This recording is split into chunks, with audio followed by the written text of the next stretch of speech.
Nigérien n'est pas des moindres, que notre uranium a moins de valeur que de l'argile, que l'apport des oignons ou je ne sais pas de quelques feuilles de gabou ont plus de devises à procurer au Niger.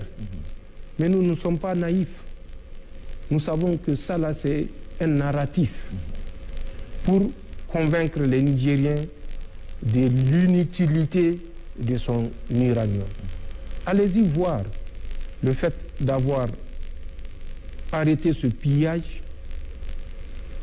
systématique. Allez-y voir l'effet que ça a produit dans la politique d'Emmanuel Macron. Et je le comprends en partie. Et c'est pourquoi je compatis à ce qu'il endure.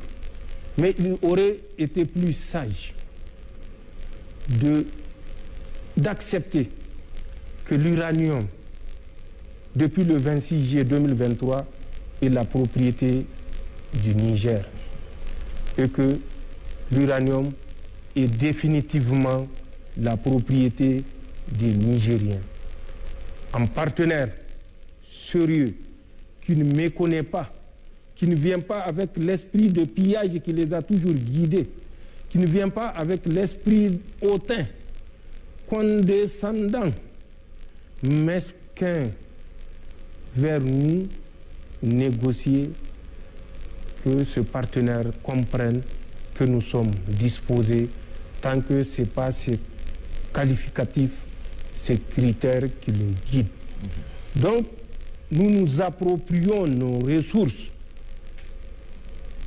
Nous remercions et félicitons les employés de la Somaïr, puisque la Cominac a été assassinée par les mêmes Français quand ils ont pensé que l'uranium n'a plus d'apport économique suffisant, où ils avaient choisi de ne pas investir pour réhabiliter les galeries de la Cominac.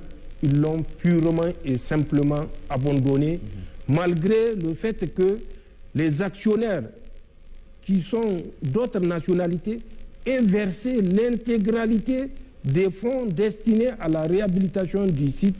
Malgré ce fait, les Français ont refusé de continuer la réhabilitation du site pour nous laisser plus de 600 km de galeries en train de contaminer notre nappe phréatique. Et c'est à nous que je vois certaines organisations mettre en garde.